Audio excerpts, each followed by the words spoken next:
Pusaran awan petir meluas dengan cepat, hampir menutupi seluruh pegunungan Yunhai. Suara guntur dan kilat yang disebabkan oleh tabrakan awan menjadi semakin ganas. Guntur yang menerangi langit dan bumi merobek langit, dan suara gemuruh mengguncang dunia. Di tengah pusaran awan petir itu, ribuan sambaran petir saling terkait membentuk badai petir yang menghubungkan langit dan bumi, seakan-akan hendak menghancurkan dunia. Bumi berguncang, langit bergemuruh, tampaknya kiamat akan segera tiba. Di setiap sudut benua Kyushu, entah itu sekte Ibel Desolate besar yang jauh di gurun kuno, atau sekte tersembunyi yang jauh di pegunungan peri di seberang lautan, pada saat ini mereka semua merasakan tekanan mengerikan yang datang dari langit di atas pegunungan Yunhai. Para tetua semua sekte utama naik ke panggung astrologi untuk meramalkan nasib baik dan buruk.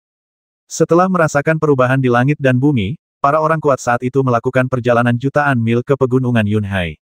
Ledakan. Terdengar ledakan keras di langit, seolah-olah langit runtuh. Di tengah pusaran awan petir, kekosongan hancur, dan latar belakang kekosongan berwarna ungu tua muncul. Titik. Pada saat kekosongan itu hancur, tekanan kuat yang datang dari pusaran awan petir mencapai puncaknya. Di pegunungan Yunhai, banyak sekali monster yang jiwanya hancur karena tekanan ini. Satu demi satu monster itu berjadewa dari langit, berubah menjadi debu, jiwa mereka musnah, dan mereka mati total. Betapa mengerikannya keberadaan itu. Tidak disangka ia mampu membasmi ribuan nyawa hanya karena tekanan alamiah yang dipancarkannya. Ketika Gurugu melihat warna kehampaan muncul di tengah pusaran awan petir, matanya terbelalak dan dia berseru, bagaimana mungkin itu dari kehampaan di luar dunia. Meskipun dia berada sangat jauh dari pusaran awan petir, Yesuan masih merasakan sakit kepala yang hebat dan segera menutupi dahinya dengan tangannya. Gurugu berkata dengan sungguh-sungguh, larilah untuk menyelamatkan dirimu. Jika benar-benar seperti dugaanku, hari ini akan berubah. Setelah berkata demikian, dia berubah menjadi seberkas cahaya dan terbang menuju pusaran awan petir. Apa yang akan kau lakukan? Yesuan berteriak tergesa-gesa, tetapi Tuanku begitu cepat sehingga dia menghilang di cakrawala dalam sekejap mata. Begitu banyak monster kuat yang melarikan diri, namun lelaki tua rakus ini benar-benar terbang menuju pusaran awan petir. Apa yang ingin dia lakukan? Ini bukan sesuatu yang bisa Yesuan kendalikan. Setelah berlatih di pegunungan Yunhai selama berhari-hari, sudah waktunya untuk kembali, jadi dia segera mengemasi barang-barangnya dan keluar dari pegunungan. 2 jam kemudian pusaran awan petir muncul. Sebuah gunung suci menerobos dinding kristal kehampaan dari kehampaan di luar batas, menghancurkan kehampaan, dan mengebor keluar dari pusat pusaran awan petir, memancarkan cahaya ilahi yang menyilaukan, seolah-olah sebuah bor besar telah menembus langit. Gunung suci itu luas dan megah, jauh melampaui puncak manapun di pegunungan Laut Awan. Cahaya yang dipancarkannya langsung menembus lapisan awan gelap. Di atas gunung suci itu, sebuah cahaya ungu hitam melesat keluar, menerangi langit dengan kegelapan tak berujung, seakan-akan seluruh dunia akan ditelan oleh kegelapan, hanya api ungu yang berkobar dalam kegelapan. Yesuan mempercepat langkahnya dan menuju pinggiran pegunungan Yunhai. Ketika mereka hendak meninggalkan gunung, mereka bertemu dengan sekelompok orang. Pemimpinnya adalah Ye Tianhu, dan di belakangnya ada 2 pengikutnya. Ketika Ye Tianhu melihat Yesuan, raut wajah sombong langsung muncul di wajahnya. Dia mengangkat kepalanya dan berkata dengan arogan, ketika kita berada di perpustakaan, aku sudah bilang padamu untuk tidak membiarkanku melihatmu di luar, atau aku akan membuatmu menderita. Bagaimana mungkin kau begitu sial? Aku kebetulan melihatmu. Masih ada guntur di langit. Yesuan tidak ingin memperhatikannya. Tidak bisakah kamu melihat pusaran awan petir di langit?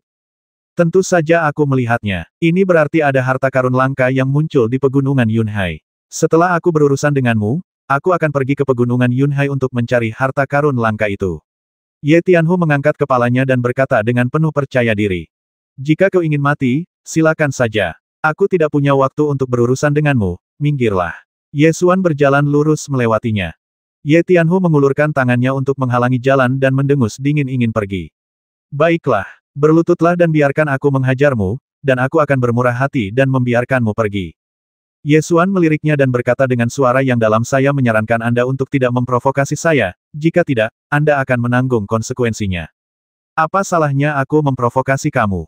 Ye Tianhu menyodok dada Yesuan dengan jarinya dan berkata dengan nada provokatif, apakah menurutmu kau masih seorang jenius keluarga yang telah mencapai tingkat ke-9 pemurnian tubuh? Bisakah kau memiliki kesadaran diri? Kau sekarang adalah sampah. Kau seharusnya memiliki kesadaran sebagai sampah.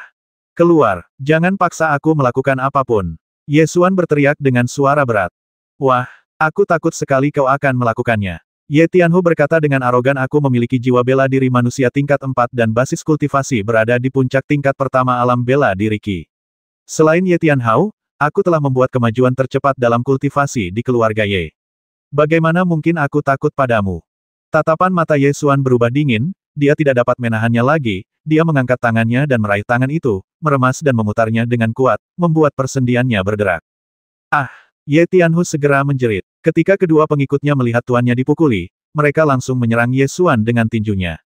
Ye Xuan menendang kedua antek itu, memutar tubuh Ye Tianhu dengan lebih kuat, dan mendengus dingin, aku punya kabar buruk untukmu.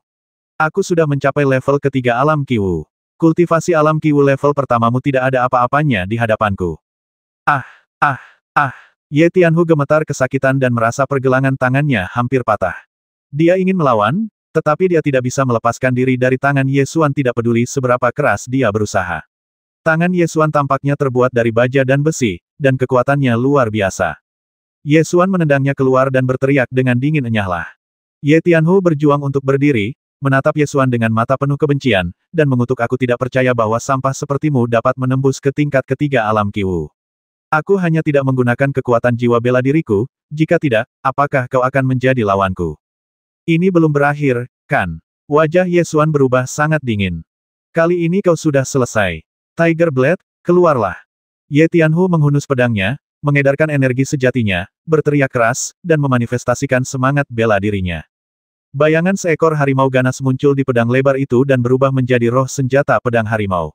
Raungan harimau terdengar dan kekuatan roh itu menyapu. Setelah mengeluarkan kekuatan jiwa bela dirinya, Ye Tianhu menghunus pedang harimau dan menebas Ye Xuan. Dengan kekuatan Ye Xuan di tingkat ketiga alam Qi-Wu, ditambah bonus 3 jiwa bela diri, kekuatan dan kecepatannya jauh melampaui Ye Tianhu. Dia tidak perlu menunjukkan jiwa bela dirinya sama sekali. Dia hanya melangkah maju, menendang dengan tendangan cambuk, dan menendang Ye Tianhu dengan ledakan. Ye Tianhu berguling 10 kali sebelum berhenti, memegangi perutnya dan melolong kesakitan. Wajahnya berkerut kesakitan dan keringat dingin menetes. Matanya terbelalak, wajahnya penuh ketidakpercayaan, dasar pecundang tak berjiwa. Bagaimana bisa kau lebih kuat dariku? Di atas langit, cahaya ungu hitam yang dipancarkan oleh Void Divine Mountain bertahan selama 2 jam sebelum perlahan menghilang. Setelah cahaya ungu hitam menghilang, gunung ilahi kekosongan segera mundur kembali ke dalam kehampaan dan menghilang. Dinding kristal kekosongan yang rusak berangsur-angsur menyembuhkan dirinya sendiri di bawah perbaikan kekuatan hukum. Pusaran awan petir di langit masih berputar karena inersia, kilat dan guntur masih terus berlanjut, tetapi tekanan yang mengerikan itu secara bertahap melemah dan akhirnya menghilang di udara tipis. Setelah cahaya ungu hitam menghilang, 2 sosok, satu ungu dan satu hitam, muncul di langit di atas pegunungan Yunhai. Yang ungu adalah seorang wanita dengan wajah yang sangat cantik, rambut hitam, bibir merah, kulit putih, dan fitur-fitur yang halus. Dia mendekati kesempurnaan, seolah-olah mengubah salah satu dari mereka akan menghancurkan kecantikannya yang luar biasa. Terutama mata yang seolah memiliki kekuatan magis untuk memikat orang, dan mampu memikat hati orang hanya dengan sekali pandang. Wanita itu mengenakan rok panjang berwarna ungu dengan belahan yang sangat tinggi. Angin kencang meniup rok itu, membuatnya berkibar-kibar seperti api. Sepasang kakinya yang putih dan panjang terlihat samar-samar di balik rok itu, dan payudaranya seperti kuncup giok. Dia benar-benar cantik di bumi. Sosok hitam itu tersembunyi dalam kegelapan, seolah-olah dia adalah Kaisar Ibel dari Jurang 9 Netherworld. Sekali melihatnya saja akan membuat jiwa seseorang hancur. Suara serak dan rendah terdengar dari kegelapan Ji Ziling, carikan mayat untukku. Ya, Guru. Wanita cantik bernama Zilingji itu setuju dengan hormat, dan matanya menyapu pegunungan Yunhai di bawahnya. Dia segera melihat beberapa orang muda, tetapi kemudian dia mengerutkan kening dan berkata, orang-orang ini memiliki kualifikasi yang buruk, dan semangat bela diri mereka sangat rendah sehingga mereka dapat disebut sampah. Kualifikasi tidaklah penting. Waktu terus berjalan. Tanpa tubuh fisik, hukum akan menjadi bumerang. Suara serak dan rendah terdengar lagi dari kabut hitam. Ya, Ziling akan segera melakukannya. Zilingji melambaikan tangannya dan api ungu melesat ke arah sosok di bawah. Ye Xuan menendang Ye Tianhu dan hendak pergi. Pada saat ini, nyala api ungu jatuh dari langit dan mendekat dalam sekejap mata. Api ungu itu menyebar, langsung menutupi area seluas 10 kaki, menjebak Ye Xuan dan Ye Tianhu di dalamnya. Kedua pengikut Ye Tianhu tidak seberuntung itu. Mereka langsung ditelan oleh api ungu. Mereka bahkan tidak punya waktu untuk berteriak sebelum terbakar menjadi abu. Seorang wanita perlahan keluar dari kobaran api ungu. Ia bergerak dengan anggun dan penuh kasih, dan setiap gerakannya seakan memiliki kekuatan magis untuk memikat orang. Tanpa menunggu reaksi Ye Xuan, Zilingji menyemburkan bola api ungu, membantingnya ke tanah, dan berteriak lava purgatori. Api ungu menyebar di tanah, membentuk formasi misterius. Formasi api ungu terbentuk dan menghancurkan tanah. Ledakan, bumi berguncang dan api berkobar. Ye Xuan hanya merasakan tanah di bawah kakinya mulai runtuh dan dia terjatuh dengan cepat. Saat kakinya menyentuh tanah padat lagi, dia telah terjatuh ke dalam jurang. Aduh, panas sekali. Ye Xuan merasakan batu-batu di bawah kakinya sangat panas. Dia segera mengamati sekelilingnya dan menemukan bahwa dia berada di ruang bawah tanah. Ada tebing di bawah kakinya dan magma mendidih di bawah tebing. Magma tersebut mengeluarkan cahaya merah, menerangi ruang di sekitarnya, dan bebatuan yang diinjak pun ikut terbakar luar biasa panas oleh lava. Ah! Ye Tianhu jatuh ke tanah dan terbakar oleh tanah yang panas. Dia melompat sambil berteriak, melihat segala sesuatu di sekitarnya dengan ngeri, dan berteriak keras, di mana tempat ini? Apa-apaan tempat ini? Set, Zilingji menempelkan jarinya ke mulutnya dan berkata, diam, memperlihatkan senyum menawan, dan berkata dengan suara penuh nafsu tuanku membutuhkan tubuh, dan secara tidak sengaja menangkap dua. Mana yang harus aku pilih? Wanita di depannya bisa mengeluarkan api ungu. Dengan satu gerakan, dia bisa menembus kerak bumi dan menyeret orang ke dalam lava bawah tanah. Kekuatannya tak tertandingi. Ye Tianhu segera menunjuk ke arah Ye Xuan dan berkata dengan tergesa-gesa, pilih dia. Pilih dia, dia terlihat lebih baik dariku. Oh, begitukah? Zilingji menyeka bibirnya dengan jari telunjuknya, berjalan ke arah Ye Tianhu, dan berkata dengan suara menawan, kalau begitu kamu bisa mati. Tidak ada niat membasmi dalam suaranya, tetapi kata-katanya terasa mengerikan. Sambil berbicara, Zilingji telah berjalan di depan Ye Tianhu dan perlahan-lahan menempelkan tombak emei ganda yang menyala dengan api ungu di lehernya. Ye Tianhu membelalakkan matanya dan berteriak ketakutan, tidak. Tidak, jangan basmi aku. Pilih aku pasti akan menurutimu. Tapi wajahmu benar-benar jelek. Kata Zilingji menggoda, tetapi duri-duri itu memotong kulitnya sedikit demi sedikit. Ye Tianhu menjadi semakin takut, menunjuk ke arah Ye Xuan, dan berusaha sekuat tenaga untuk memperjuangkannya. Dia sia-sia. Dia bahkan tidak memiliki jiwa bela diri. Pilih aku memiliki jiwa bela diri tingkat 4 tingkat manusia, dan bakatku 100 kali lebih kuat darinya. Senyum di wajah Zilingji tiba-tiba menghilang, dan dia berkata dengan dingin, kamu memiliki bakat yang hebat, tetapi kamu dipukuli seperti guk-guk. Kamu pantas mati. Saat dia bicara, sengat lebah itu menebas ke atas, dan sebuah pisau api ungu menyala, seketika memotong kepala Ye Tianhu. Tubuh Ye Tianhu jatuh ke lahar dan terbakar menjadi abu dalam sekejap mata. Zilingji berjalan perlahan ke arah Ye Xuan, sosoknya anggun dan suaranya lembut, bersikaplah baik dan jangan bergerak. Tatapan mata Ye Xuan sedikit tajam, tangan kirinya mencengkeram erat sarung pedang itu. Pada saat ini, kegelapan menelan seluruh ruang bawah tanah, bahkan cahaya merah magma pun ditelan. Sosok hitam muncul dalam kegelapan, sulit dikenali dengan mata terbuka. Zilingji berlutut dengan satu kaki dan dengan hormat memanggil tuan. Sebuah suara serak dan dalam terdengar dari kegelapan pimpin para pengejar itu. Baik, Zilingji menerima perintah itu dengan hormat, berbalik dan melambaikan bola api, terbang keluar dari ruang bawah tanah, dan bebatuan di sekitarnya dengan cepat berkumpul bersama untuk menutup jalan masuk. Kegelapan menyebar dengan cepat. Ye Xuan mengerahkan segenap kekuatannya, menggunakan jurus pertama pedang angin dan petir, menusuk ke arah sosok di kegelapan. Dentang. Pedang itu berkelebat, menembus kegelapan, dan menembusnya. Namun, tidak ada apapun dalam kegelapan itu, dan pedang itu hanya menembus udara. Saat berikutnya, makhluk dalam kegelapan itu tertawa serak dan pelan. Kegelapan di sekelilingnya berkumpul dan mengalir ke tubuh Ye Xuan. Ye Xuan merasa tubuhnya tidak terkendali dan kesadarannya kacau, seolah ada sesuatu yang menguasai tubuhnya dan melahap kesadarannya. Tangkap mayatnya. Ye Xuan segera menebak apa yang telah terjadi, dan saat berikutnya, kesadarannya melihat lautan kesadarannya sendiri. Lautan kesadaran bagaikan ruang dengan awan dan kabut yang mengambang. Pada saat ini, separuh lautan kesadaran ditempati oleh kegelapan, membentuk dunia yang separuh gelap dan separuh terang. Kegelapan itu bukanlah hitam, melainkan suatu wilayah yang tidak dapat memancarkan cahaya apapun.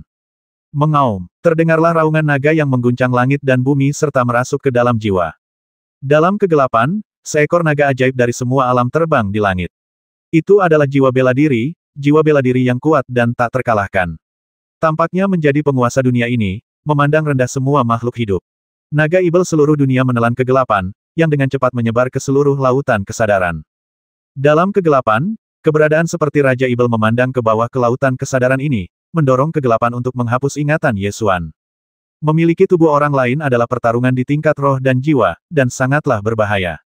Sekalipun makhluk itu sekuat Raja Ibel, begitu ia memilih mengambil alih tubuh orang lain, jiwanya harus melepaskan semua kultivasi dan kekuatan sihirnya, lalu masuk ke lautan kesadaran target. Oleh karena itu, mengambil alih tubuh orang lain adalah pertarungan jiwa yang adil.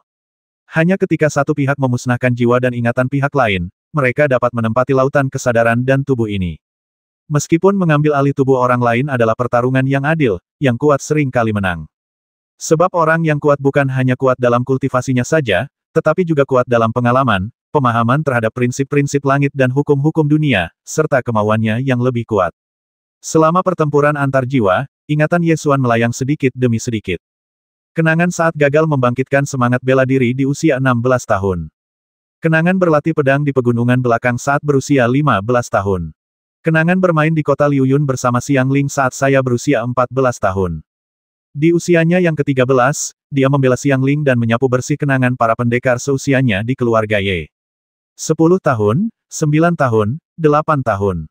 Pada saat ini, ingatan Ye Xuan tentang kehidupan sebelumnya membanjiri kembali, dan adegan-adegan dari kehidupan sebelumnya muncul di lautan kesadarannya. Lampunya terang dan lalu lintasnya ramai. Setelah kenangan ini muncul, mereka sebenarnya menyingkirkan kegelapan. Makhluk kuat dalam kegelapan itu merasa sedikit terkejut dan sama sekali tidak dapat memahami ingatan ini. Kenangan ini seperti potongan informasi yang tidak teratur, tetapi memiliki aturannya sendiri yang unik. Ternyata kamu juga bukan bagian dari dunia ini. Karena tidak dapat dipahami, kegelapan tidak dapat menghapus kenangan ini, dan kepemilikan tidak dapat diselesaikan. Sepasang mata yang marah terbuka dalam kegelapan, dan naga ibel dari semua dunia mengeluarkan raungan naga yang memekakkan telinga. Ia tidak lagi melahap kenangan, tetapi malah membombardir dengan kekuatan kegelapan. Naga ibel segala dunia menelan kegelapan, dan satu demi satu adegan kenangan dihancurkan oleh kegelapan. Manusia kecil sepertimu tidak akan pernah bisa mengalahkanku. Itu mungkin tidak terjadi. Ye Xuan segera mengaktifkan seni jiwa Kaisar Sembilan Surga, melepaskan kekuatan melahap dan merebut naga ibel dari semua alam. Merasakan kekuatan yang melahap ini, makhluk dalam kegelapan merasa sedikit terkejut. Naga ibel dari seluruh dunia berguling dan meraung dalam kegelapan, berupaya sekuat tenaga melawan kekuatan yang melahap itu. Namun, naga ibel dari semua dunia terperangkap dalam lautan kesadaran, kekuatannya ditekan hingga ke titik terendah, dan tidak mampu menahan kekuatan melahap sama sekali. Ia dengan cepat tersedot ke dalam dantian dan berubah menjadi jiwa bela diri Ye Xuan. Ye Xuan merasa tenang dan dengan bantuan kekuatan naga ibel dari semua dunia, ia melancarkan serangan balik dan menghancurkan kegelapan. Keberadaan dalam kegelapan itu terpukul keras dan akhirnya merasa panik. Ia ingin melepaskan kekuatan kehampaan di luar dunia. Namun, kekuatan ini bukan milik dunia Jiushu dan segera menarik serangan balik hukum dunia dan menekannya.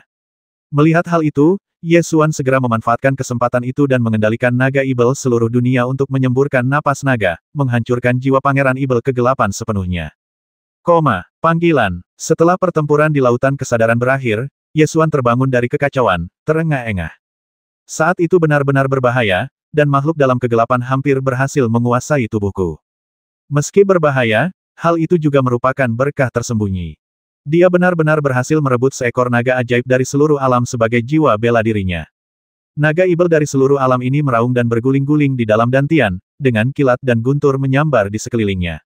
Tampaknya karena terlalu kuat, pola cahaya jiwa bela diri naga ibel seluruh dunia tidak dapat dilihat sama sekali, dan tidak diketahui tingkat jiwa bela diri apa itu. Akan tetapi, tak usah dikatakan lagi, level naga ibel segala dunia ini pasti lebih tinggi dari yang dapat dibayangkan.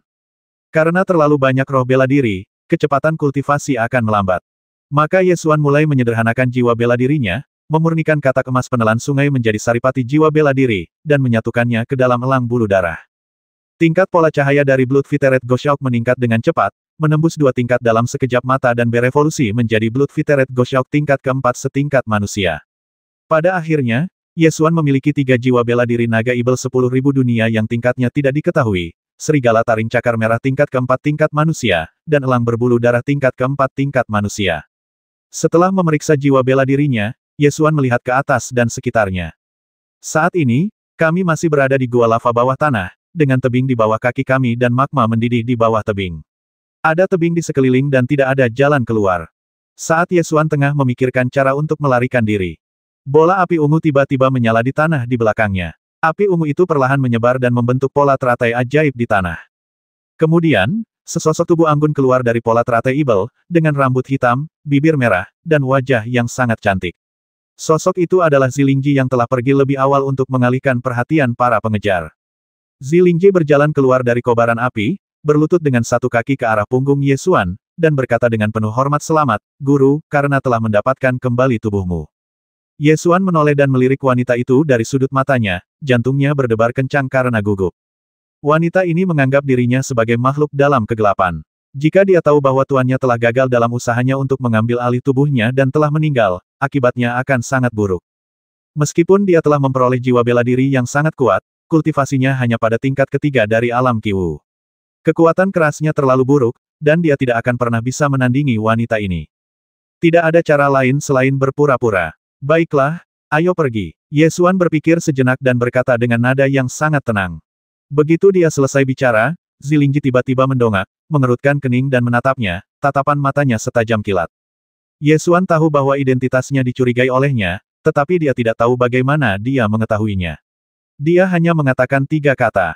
Dalam situasi ini, semakin banyak bicara, semakin banyak kesalahan yang dibuat.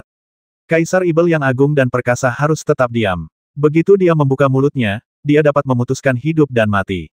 Suasananya tetap tegang. Meskipun Zilingji masih mempertahankan postur berlutut dengan satu lutut, kecurigaan di matanya menjadi lebih kuat, dan dia bertanya dengan suara dingin, apakah penguasaan tubuh Tuan berjalan lancar? Pada saat ini, momentum Anda tidak boleh lemah, jika tidak, Anda akan ketahuan sekilas. Ye Xuan memaksa dirinya untuk mengendalikan emosinya, menyipitkan matanya, dan menegur dengan dingin, apakah ini yang harus kamu tanyakan? Ziling tidak berani, Zilingji segera mengakui kesalahannya. Ye Xuan menghela napas panjang. Namun, ketika Ye Xuan mengira dia telah lulus ujian, Zilingji tiba-tiba memutar tombak ganda Emei dengan kedua tangan, perlahan berdiri, dan berkata dengan suara dingin, tapi kamu terlalu lemah untuk menjadi pria kuat. Ye Xuan diam-diam berteriak, oh tidak. Pada saat-saat seperti ini, semakin banyak Anda menjelaskan, semakin banyak keraguan yang akan Anda hadapi. Satu-satunya cara adalah menggunakan cara yang menggelegar untuk mengintimidasi dia, kalau tidak permainan akan berakhir. Mata Ye Xuan terfokus, lalu dia tiba-tiba mengepalkan tinjunya, mengeluarkan kekuatan jiwa bela dirinya, mewujudkan jiwa bela diri naga Ibel seluruh dunia. Mengaum, seekor naga meraung ke langit, dan roh bela diri naga Ibel dari semua alam muncul. Naga itu setinggi gunung dan sebesar langit. Naga itu memandang ke bawah ke dunia dan semua makhluk hidup. Memiliki tubuh itu berbahaya. Kultivasiku telah jatuh. Apakah kau ingin melahap tuanku? Ah! Ziling tidak berani. Zilingji menjerit dan jatuh berlutut dengan suara plop.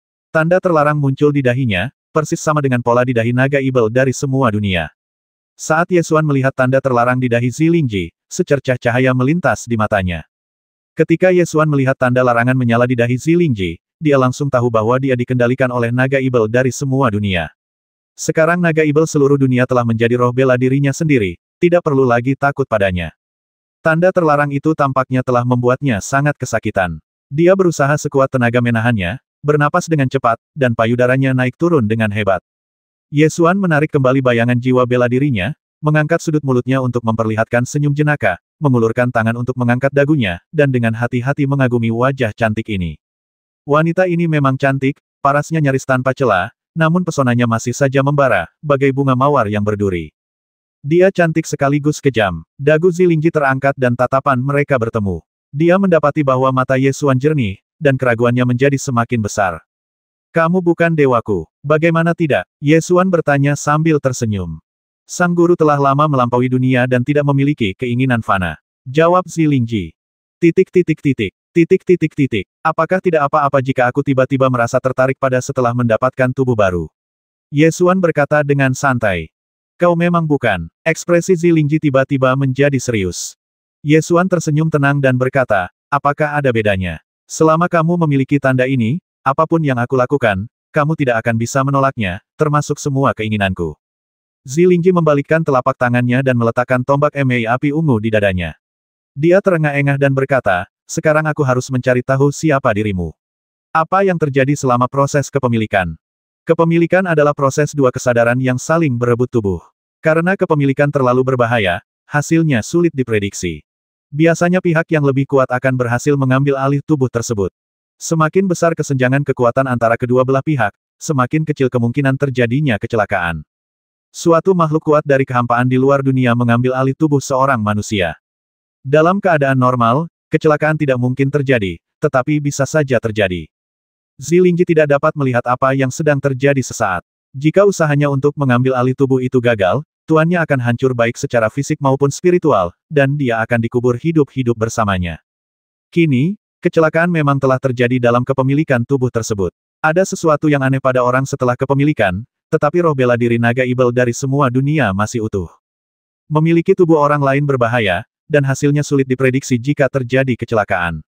Ada kemungkinan bahwa kedua kesadaran itu dimusnahkan pada saat yang sama, dan tubuh diambil alih oleh kesadaran ketiga.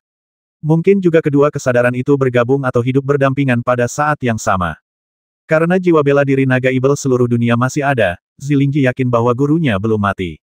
Kemungkinan besar kedua kesadaran itu telah menyatu, atau kedua kesadaran itu hidup berdampingan.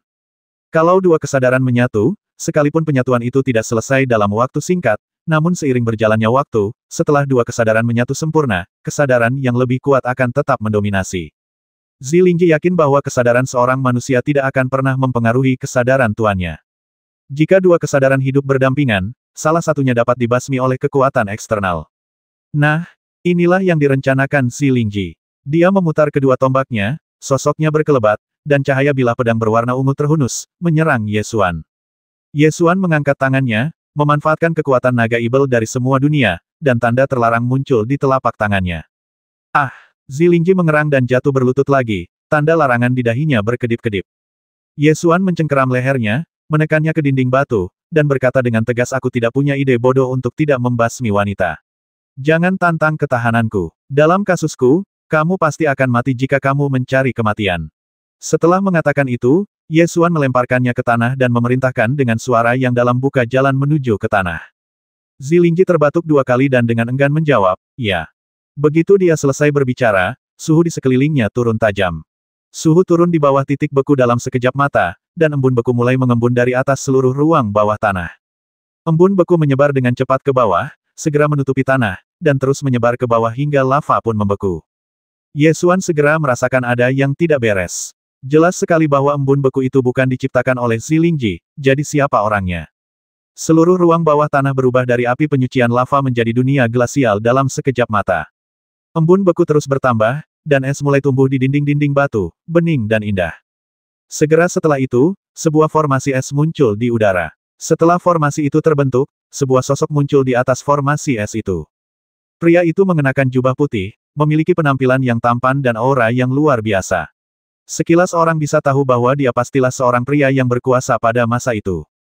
Pria kuat berpakaian putih itu melirik Ye Xuan dan yang lainnya, lalu berkata dengan suara dingin dan arogan, dunia ini bukan tempat yang tepat untuk kalian datangi. Kalian mencoba menghindari serangan hukum dengan mengambil alih tubuh manusia. Jika kalian melewati batas, kalian akan mati. Sambil berbicara, dia perlahan mengangkat telapak tangannya. Ruang di sekelilingnya terdistorsi saat dia mengangkat telapak tangannya, dan tekanan kuat melandanya. Zilingji melepaskan api ungu, membentuk saluran api ungu. Dia menggerakkan tubuhnya, meraih bahu Ye Xuan, bergegas ke saluran api ungu, dan membawa Ye Xuan melewati kehampaan, melarikan diri dari ruang gletser. Bisakah kau melarikan diri? Pria kekar berpakaian putih itu menamparnya dengan telapak tangannya. Wah, tubuh Zilingji bergetar dan dia memuntahkan darah, tetapi dia masih menggertakkan giginya dan membawa Ye Xuan melintasi kehampaan dan mendarat di tanah. Begitu mereka mencapai tanah, suara udara pecah terdengar di atas pegunungan Yunhai, dan lebih dari selusin sinar cahaya melesat melintasi langit dan terbang ke arah mereka berdua. Zilingji tampak serius. Dia menyiapkan lampu pelarian api ungu dan menarik Ye Xuan untuk melarikan diri dari pegunungan Yunhai. Ye Xuan menoleh ke belakang ke arah selusin sinar cahaya yang mengejarnya, mengerutkan kening dan bertanya, apakah ini para pengejarnya?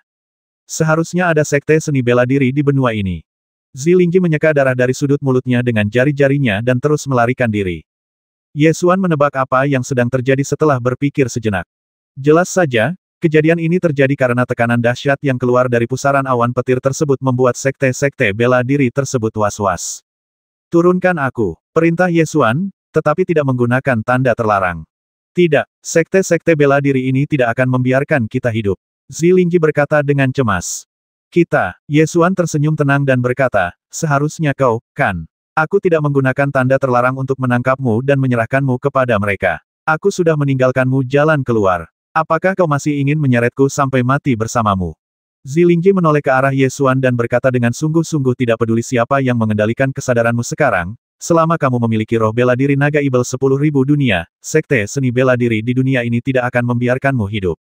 Mata Ye Xuan menjadi gelap, dan setelah berpikir sejenak dia tahu bahwa wanita itu tidak berbohong.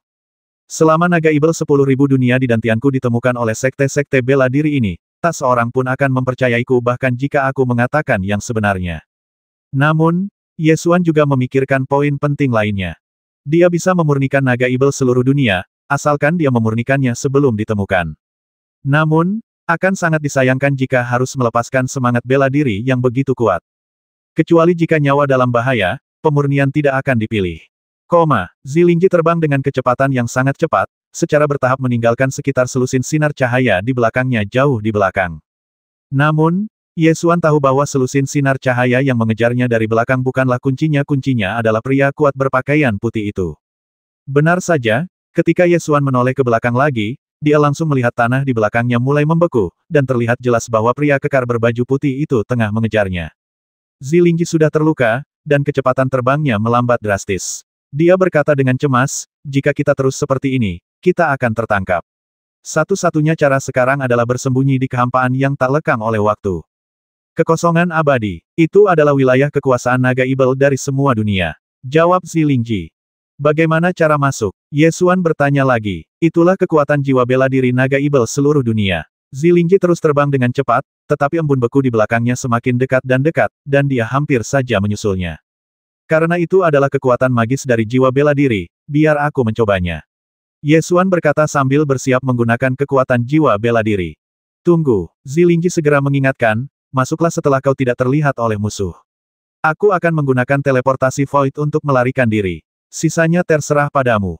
Sembari berbicara, Zilingji memadatkan seluruh energinya dan melepaskan kobaran api ungu, meninggalkan ekor api ungu menawan di udara.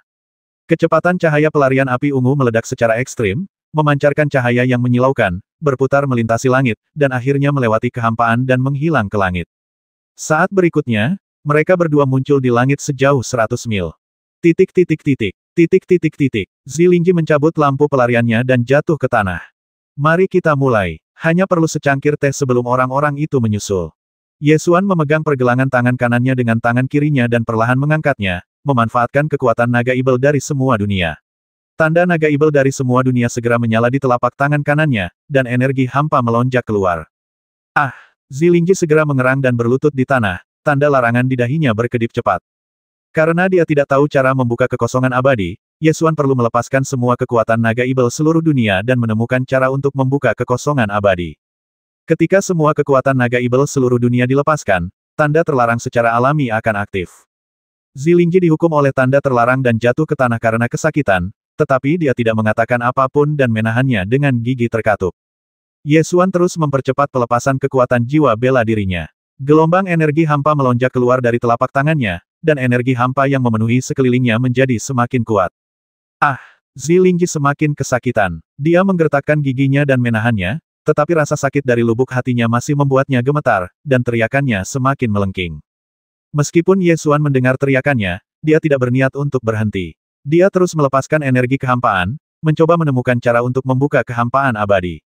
Energi hampa yang mengalir dari telapak tangannya makin lama makin kuat, dan berputar perlahan membentuk pusaran hampa, berputar cepat dengan telapak tangan sebagai pusatnya, dengan kecenderungan samar untuk menghancurkan hampa. Tanda terlarang yang dikendalikan oleh naga ibel dari semua dunia sangatlah kejam. Zilingji jatuh ke tanah sambil menjerit, tubuhnya lemas, pakaiannya basah oleh keringat dingin, dan dia memohon belas kasihan dalam keadaan bingung. Ziling tahu dia salah.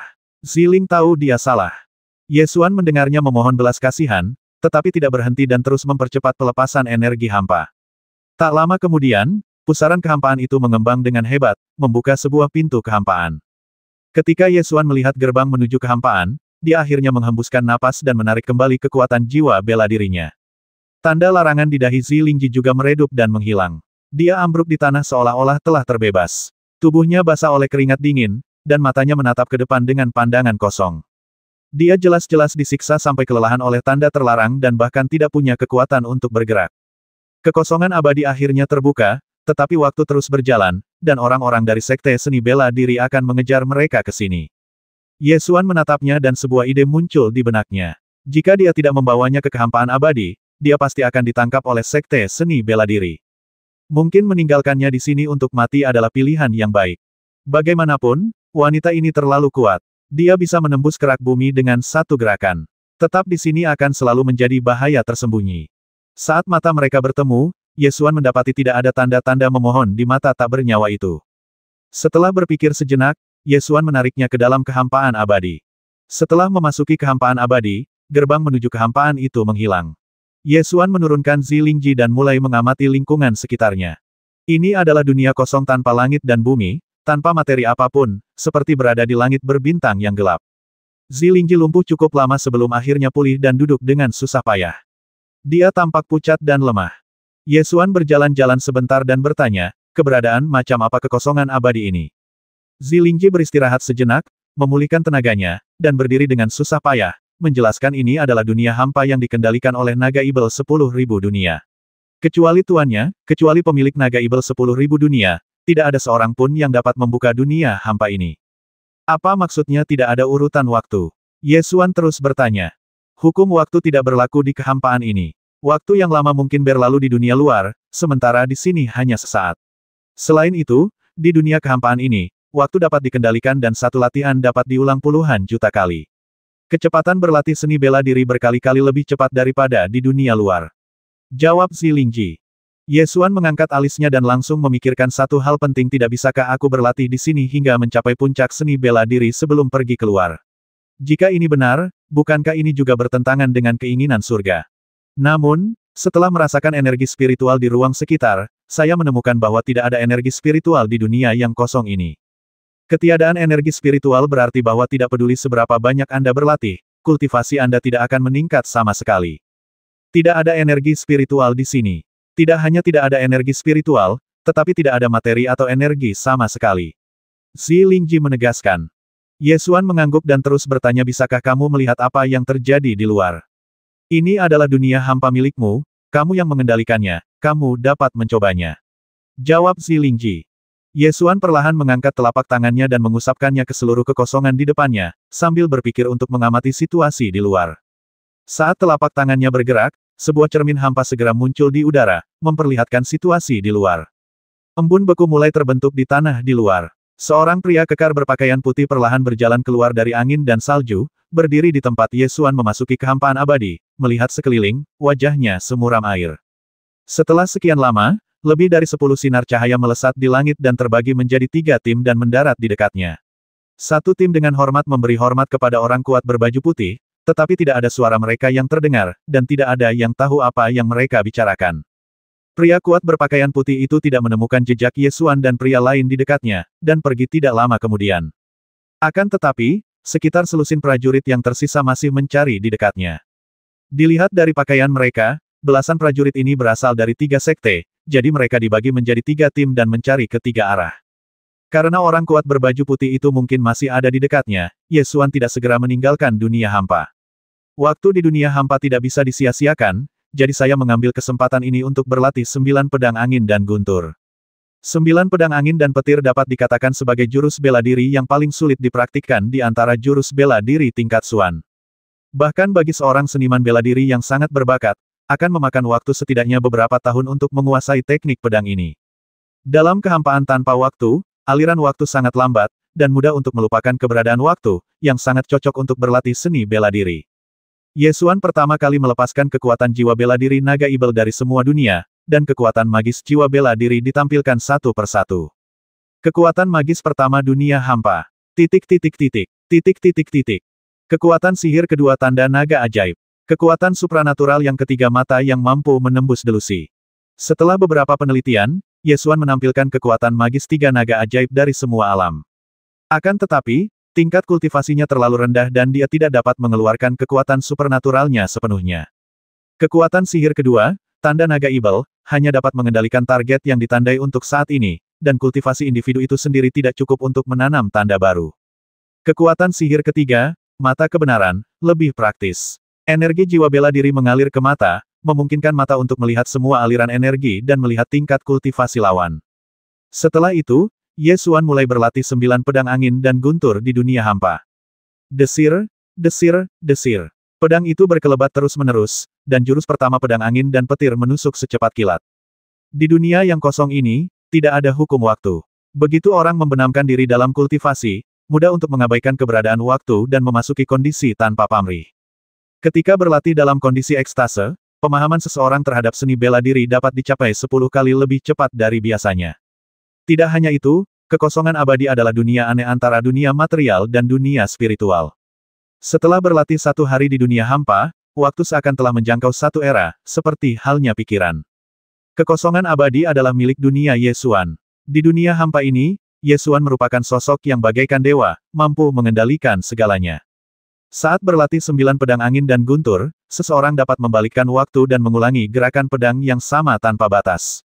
Dengan iterasi tak terbatas, ribuan pelatihan dapat diselesaikan dalam sekejap. Kecepatan kultivasinya begitu cepat hingga sungguh mengejutkan.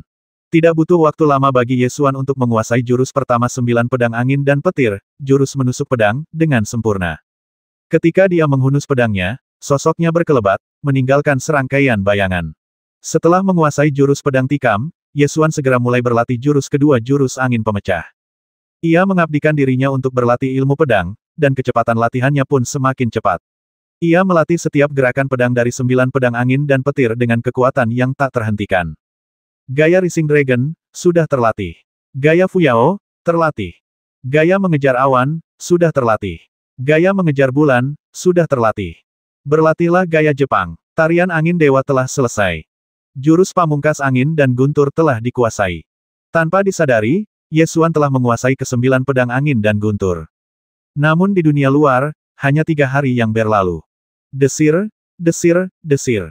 Pedang itu keluar secepat angin dan guntur, hampir menjadi sangat kuat. Ye Xuan mengerahkan seluruh pedang angin dan petir, lalu menyarungkan pedangnya dan menghela napas panjang. Setelah sekian lama, luka-luka Zilingji telah pulih sepenuhnya. Ye Xuan juga telah menguasai banyak aturan dunia hampa ini. Dia membuka cermin hampa dengan lambaian tangannya dan mengamati situasi di luar. Pada saat ini, masih banyak prajurit yang mencari-cari di sekitar pegunungan Yunhai. Para prajurit ini tengah mencari harta karun yang muncul dari pusaran awan petir. Sebagian besar harta karun tersebut berada di alam Qiwu, dan hanya 1 atau 2 harta karun yang muncul sesekali di alam Yuanwu. Di antara mereka terdapat beberapa tim pengikut dari sekte besar, yang tampaknya telah diperintahkan untuk berjaga di dekatnya dan benar-benar mendirikan kemah beberapa puluh kaki jauhnya. Jika aku meninggalkan dunia hampa sekarang dan tiba-tiba muncul di luar, itu pasti akan membangkitkan kecurigaan para pengikut sekte besar ini. Zilingji membuka matanya dan berkata tanpa ekspresi, setelah sekian lama, kesadaranmu seharusnya sudah terintegrasi, kan? Siapa kamu sekarang? Jangan buang-buang waktumu. Tuanmu yang malang itu telah kubasmi. Tatapan mata Ye Xuan bagaikan kilat saat dia menatap matanya. Zilingji memutar duri di jari telunjuknya, mengepalkannya dan berkata, kalau begitu Ziling akan membuka lautan kesadaranmu untuk melihat apakah jiwa tuannya masih ada. Ye Xuan mengangkat sudut mulutnya, bermain dengan energi naga ajaib, dan berkata sambil tersenyum, kamu sepertinya tidak memiliki kemampuan ini. Zilingji bergerak dan tiba-tiba muncul dari posisi semula. Saat berikutnya, dia muncul di belakang Ye Xuan. Dia menebas dengan paku tajam di tangannya, dan bola api ungu melesat keluar, menusuk ke arah belakang leher Ye Xuan. Ye Xuan tiba-tiba menggenggam energi naga ajaib di tangannya, mengaktifkan tanda naga ajaib, dan mencengkeram leher Zilingji dengan punggung tangannya dan mengangkatnya. Ah! Zilingji mengerang kesakitan di bawah hukuman tanda naga ibel, tubuhnya bergetar terus-menerus. Dengan naga ibel dari semua alam di tanganku, kau tidak punya peluang. Kau seharusnya menyalahkan tuanmu yang malang karena telah memberikan batasan yang begitu keras padamu. Ye Xuan mencubit lehernya dan perlahan-lahan meningkatkan kekuatannya. Tubuh Zilingji bergetar kesakitan, dan dia berkata dengan suara gemetar, Guru. Guru, kultivasi Anda terlalu rendah. Anda telah berada di sini terlalu lama. Dunia yang kosong ini akan segera runtuh. Mata Ye Xuan sedikit menggelap, lalu dia melemparkannya ke tanah dan bertanya, begitu, tidak heran kekosongan ini menjadi semakin tidak stabil. Apakah kekosongan ini akan runtuh saat kamu masuk lagi? Kekosongan itu akan dipulihkan setelah beberapa saat. Sekarang kita harus keluar secepatnya dan membiarkan Ziling keluar untuk membersihkan rintangan bagi tuannya, dan kemudian dengan hormat mengundang tuannya untuk datang. Zilingji akhirnya terbebas dari hukuman tanda terlarang, dan menjawab sambil terengah-engah. Kalau begitu pergilah. Ye Xuan melambaikan tangannya dan membuka lorong hampa itu. Ya, Zilingji setuju, dan sosoknya melesat dan terbang keluar dari kehampaan abadi. Begitu dia muncul di pegunungan Yunhai, dia langsung menarik perhatian para prajurit dari sekte besar terdekat. Penyihir itu telah muncul. Kejar dia. Seorang prajurit menunjuk ke arah Zilingji dan berteriak keras. Para prajurit di dekatnya yang mendengar teriakan itu segera menggunakan keterampilan mereka dan terbang mendekat.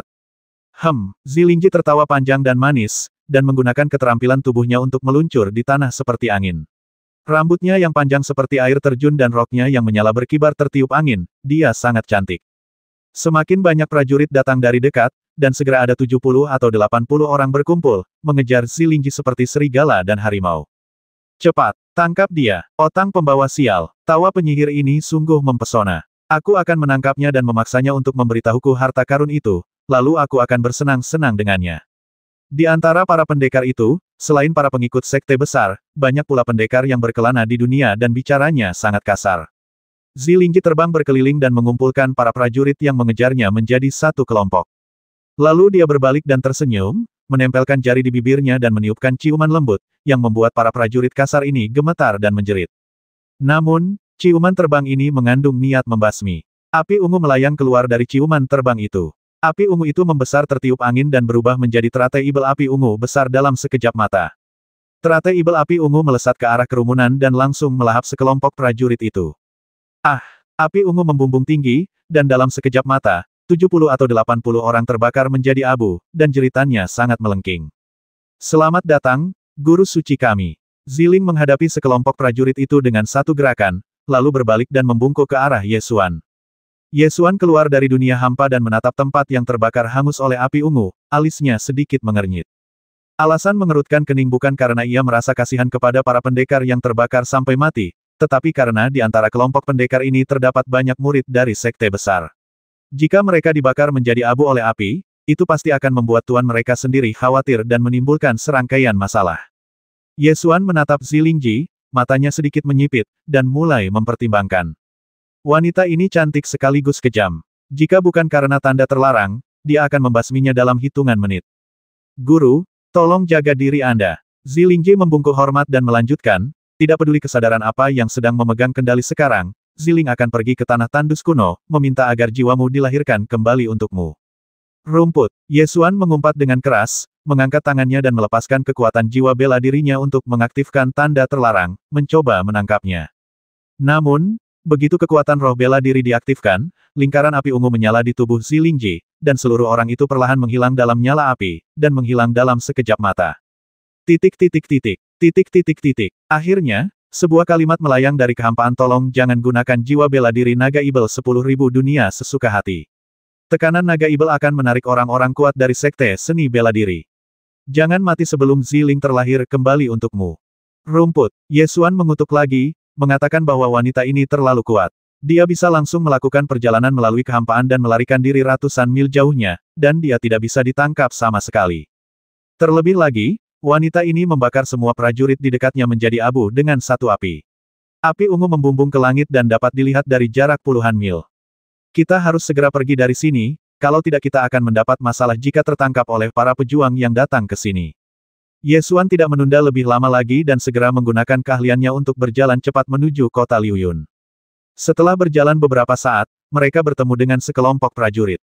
Pemimpinnya adalah seorang pemuda berpakaian mewah, berusia sekitar 20 tahun, memakai pakaian mewah, menunggangi seekor binatang buas bercorak singa harimau dengan awan, melambaikan kipas lipat, dan dia tampak seperti tuan muda dari sebuah keluarga besar. Di belakangnya, ada 4 prajurit yang mengikutinya, dan dilihat dari aura mereka, mereka semua cukup kuat. Ketika pemuda berpakaian mewah itu melihat Yesuan, dia segera menahan binatang buas bercorak awan seperti singa dan harimau itu dan bertanya dengan nada merendahkan, "Hei, apa yang terjadi dengan api ungu yang membumbung ke langit di sana?"